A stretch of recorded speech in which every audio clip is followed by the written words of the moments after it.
Welcome back to Story Hustler, Murder, Mayhem, PTSD. I'm Dylan. And I'm Mike. Like and subscribe. We needed a few days to process what happened in the Turney trial. So we're back a few days later, ready to give our thoughts again on a few things that have unfolded since then and kind of where we're headed going forward and our history. So a lot to talk about. We've been discussing what we needed to touch upon, and I felt like I needed to just sort of catch my breath after our day in court on Monday and then coming back and shooting that episode, our last episode, because we were in court as we had been throughout the entire Michael Turney trial. Mm-hmm. And it very abruptly came to an end. Yes. Unexpectedly. No one saw this coming. Well, I don't think there were many people who would have laid odds in Vegas that this was going to be the outcome. At the end of the state's presentation of their case, the prosecution's case against Mike Turney, the judge, Sam Myers, decided, hey, you know what? You didn't ante up enough. The state's case is not there. And he pulled the plug. The judge decided, and I'd gone on and sort of railed in one of our previous episodes talking about what I was hoping the jury would take into the deliberations rooms with them, the juxtapositioning of the children and the dad, and the visuals, and I'd still like to have known how that would have played out, but the jury never got the chance. And before we go, headlong into the Turney trial, and what we see is sort of connecting the dots of our show this last year, we just want to say, if you're interested in this story, you need to hear Sarah's statement. Sarah put out a statement on her own platform called Voices for Justice. It's a podcast. She also has an Instagram page. We'll link the podcast below on Spotify. But basically, Sarah and her brother James put out a statement for their family regarding what happened in the trial, and no one can say it better than they can. I mean, no one understands what they're going through.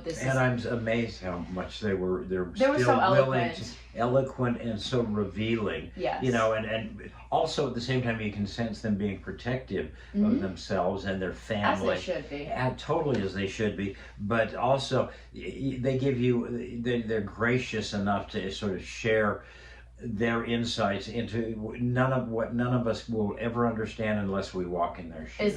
It's definitely a hesitant vulnerability with a rawness completely. Poignant and powerful. So do us a favor before you listen to anybody wax on this. Pause right here, honestly, and go listen to that because it's definitely worth it. Right, and we think that's true. And it's it's Sarah and James making a statement for their family on set. And let's before we again go too much further, I want to give this young woman, Sarah Turney, props. I'd been around long enough to know before there was this whole idea of victims' rights and victims' rights advocacy. I was covering trials when nobody'd heard of a victims' rights advocate in court with somebody. That's within my lifetime. And there's a number of people that I can cite in my career who have been real instrumental in, like any civil rights movement, it's taken people to push for the rights of victims. Yeah. And one of the early ones that I would acquaint Sarah with is my old friend Doris Tate. Sharon Tate's mom. Sharon Tate's mother. Yeah. Who became heartbreaking story. Yeah, well, and a lovely woman, but just, and like Sarah and a man named Dan Levy, who's very famous here in Arizona, all of these people, ordinary people who didn't want the spotlight, certainly did not want this role. No. But because they were they were thrust into this position. Totally, because they were a loved one of a victim of murder. They then really made it their life mission. They stepped up to the plate and they were like, "This is not going to go unnoticed, and I'm going to bring attention as long as I can, as long as I'm breathing." Doris Tate, Sharon's mother, again the young actress murdered by the Manson clan. She went on to become a nationally renowned sort of victims' rights advocate, and then a guy here in Arizona named Dan Levy, who has done remarkable. His brother was shot. His brother Howard was murdered waiting to play a pickup basketball game many years ago. I became acquainted with Dan soon after that. and he turned his life into, making it his life mission to help people that fall into that same horrible category, the victim. And all this to say, Sarah's Sarah, done an incredible job. what she's done with this podcast is remarkable. I mean, this trial happened because of her, and I think we'll watch her. My argument, we've had this discussion, is that people like Doris and everything, long past the horrible trial that they were known for, they will be known beyond that for their efforts in sort of advocating their advocacy. Yeah. So I think we're going to continue to watch her sort of, and just playing the internet and understanding how it works and doing it so effectively. Yeah. Just from a producer's point of view, she understands a message and how to deliver it. And it's really remarkable. I want to watch her career. Yeah, from here on no. out. Sarah's just honestly, having watched her through this trial, I mean, an awful position to be put in. Clearly, like your biological father, your sister. I mean, no one wishes that upon you, but the way she has handled herself, And it's James's remarkable. statement. And James, broke my heart. No, it was it was heartbreaking, but it was so eloquent and so well done. And again, so before you listen to a whole lot more, listen to Sarah and James's comment on her. And Spotify, is that what? Spotify, I think it's on all platforms like All Apple. platforms, So yeah. I'll That's link a that couple. testimonial to what she's done. And it's going to be She's built this platform. She has built this platform a media by herself. platform that is really out to do some good. For cold cases. And it's interesting that she understands too. I think that it gives her, and God bless her, it gives her some power over her own story. 100%. We know we talked about all the media was there, and I'm sure that the media and everyone wants her story. Yeah, but this has allowed her, and again, pioneering in this regard. She's got her own platform, and she can tell her story as she wants to tell her story, and it's pretty remarkable. It is. And we'll see. And I'm sure that 2020 and a Dateline down the road will do some story on this. I hope she spreads it, because this definitely is a worthy cause. So I hope she uses her platform, but also, wherever she can spread it, I hope she does, because it is worthy. But I think it's cool that she really is in the driver's seat. It's awesome. She can tell the story as she will. And that's empowering. And she told it so well. That's empowering to people, who don't feel like, oh, well, I've got access to 2020 or it shows you the power of social media if you don't feel like you have a voice. Yeah, but which brings us back to perhaps, and you mentioned this, we're doing TED Talks these days, but I don't flatter ourselves that they're always that. No, they're not that interesting. We just have opinions and we just share them. Because I don't know why, but if you're interested, thanks. Yeah, and like and subscribe. Like and subscribe. But in the larger context of sort of into what she said. What we've been doing over this past year. You have the one point about what Sarah said and what James seemed to. They both seem to feel like the system failed them, and it did. It did at every level, and I mean, growing up, they just talked about the manipulation and the father in the alternate universe, and just how the system utterly failed them. But once that's all sort of prehistory before the Alyssa went missing. Once they got into the system, I think that Sarah and James articulated a real disappointment. Yeah. And certainly we've talked about the initial response of the Phoenix Police Department, and I just still want to underline the two guys that even Sarah and James said deserved exception. Mm-hmm. Stuart Summershoe and William Anderson were two detectives thrown into an utterly impossible position. And did the best they could. Starting from a 6-foot deep hole that previous cops had left them in. And the family acknowledged that those guys went above and beyond, and the fact that, but they seemed like, But that's as far as the praises go for the system, because that's as far as and they seemed disappointed. They honestly should go. It seemed to question why they brought the case. All this to say, the point is that James and Sarah articulated a very distinct, I think, if we're characterizing it, disappointment in the system. And that relates to everything we've been covering. This year. A year ago, we were just a true crime YouTube channel not knowing where we were going to go after we covered all of your chapters in your book. Yeah, I mean, our early chapters were you and I sort of joking around or just reminiscing about big crimes that I'd covered in the past. Yeah. O.J. Yeah. Richard Ramirez. Tonya Harding. Harding. Michael Jackson. And we were not sure really where we were going. But then 1 year ago, it's like suddenly we're no longer looking backwards. We're suddenly focused, full frontal. Real crime, real time. Real crime. And that all started with Warren's revelation and the almost immediate disappearance of almost 8 kids. Well, we're it started with one girl. And we were the first to report that. And I think subsequently, as more children went missing, we were the ones who connected the dots. Yeah. This is a direct reaction to Warren's revelation, and it set in motion a trafficking conspiracy. And to our credit, I mean, I'm going to take this, I think we called that out first and earliest, and we're still calling it out. And that's still going on. More people should be paying attention to that. Yes. But then we had the Heber case, and that's another case that, I mean, tying into the Sarah case, that's another case that just genuinely failed. The system failed these kids. So the system failed this young girl who was kidnapped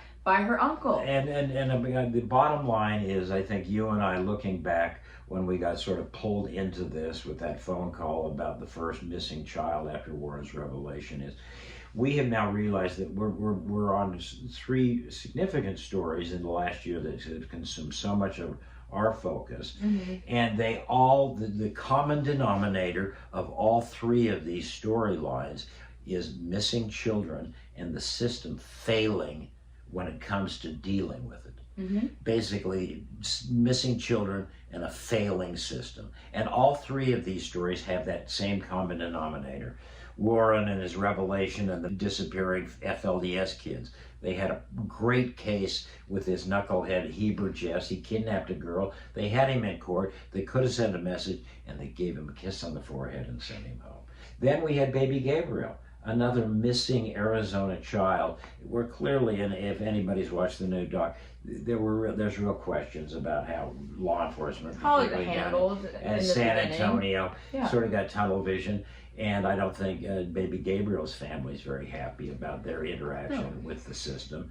And then now this. And then the Turney case. And then another missing Arizona child, and the system dropping the ball. And I don't know why. I don't know.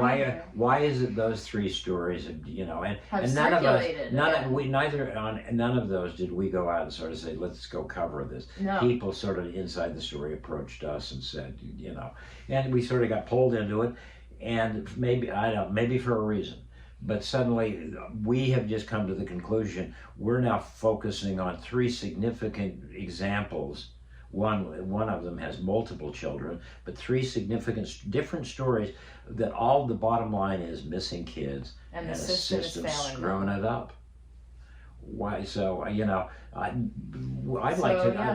love to. This is the kind of situation. We got to deep dive into this. You'd like to offer up some solutions. I wish we could find some. They're all and each one of these cases is different. So the circumstances, but they're so similar.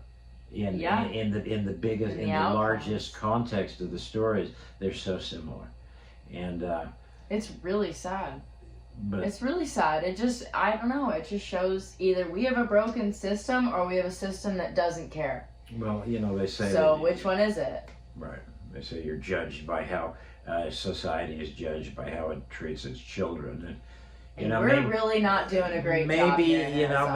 Maybe we do maybe they do maybe we do a better job in some places, but you'd think that it could, each one of these could have been, and some of them they're complicated and hard cases, and people do their jobs at some points if they don't do their job. The one that is, I think, infuriating for us is the Heber Jeffs case. I mean, that was just so blatant. Where it was just such a slam dunk, and they could have convicted. It feels like all of these were kind of slam dunks. Well, in a way. If they, it begs the question: what would have happened if Phoenix police had responded a little more diligently in the early hours, days, weeks following Alyssa Turney's disappearance? Just genuinely, what would the police have done if they had done their jobs to the best of their abilities? Well, and he just... Not saying that they didn't always, but, just early on, exhausting every option when it came to the original investigation. Something more should have been done. And the poor cops that were put on the stand now had to basically say, and pick up the pieces of a completely impossible puzzle. I felt bad because on the stand they sort of had to fall on the sword and say, yes, mea culpa, we screwed up early on, but but I would have done it differently. That was not us. That was those guys. Yeah. And they're right about that. But our quandary is, and we're happy to be sort of have subject matter to talk about that we think is more relevant than just looking at my opinion of the dusty old stories of my career.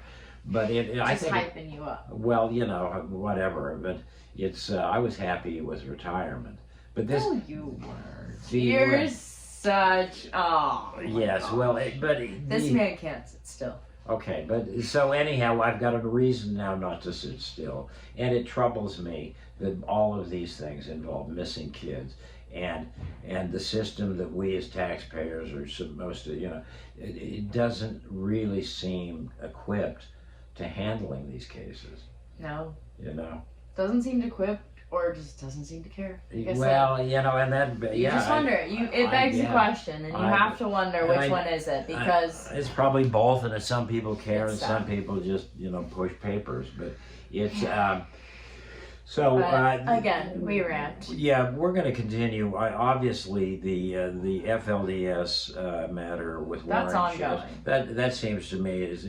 But Sam Bateman, we have some upcoming things with that. Is still working its way in federal court towards a trial date in early March. Yeah, so that's a bit away. Yeah, but those are things, and again, we've got some other things coming up that we'll keep you updated on. Right, and there's some interesting things that we've been talking to some other people about. So we're excited about exciting things. So like and subscribe, share with your friends. We're trying to get to 500 subscribers. So we're close, yeah.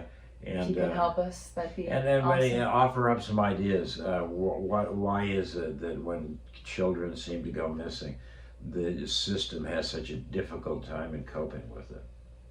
That's something that has sort of been in my mind for the last week. Should have done my dissertation on that. Yeah, if somebody comes up with a good answer with it, I think that would certainly have a great benefit. Yes. All right. Well, with that said, enough of and I guess we're going to try to move on from Michael Turney, but we are going to continue to watch the endeavors of Sarah Turney, because I think she really is sort of blazing a new trail in terms of victims' rights and victims' rights advocacy. So definitely. So salute to her. Yeah. Hats off. So signing off. This is Story Hustler, Murder Mayhem PTSD. Like and subscribe. Good night, everybody.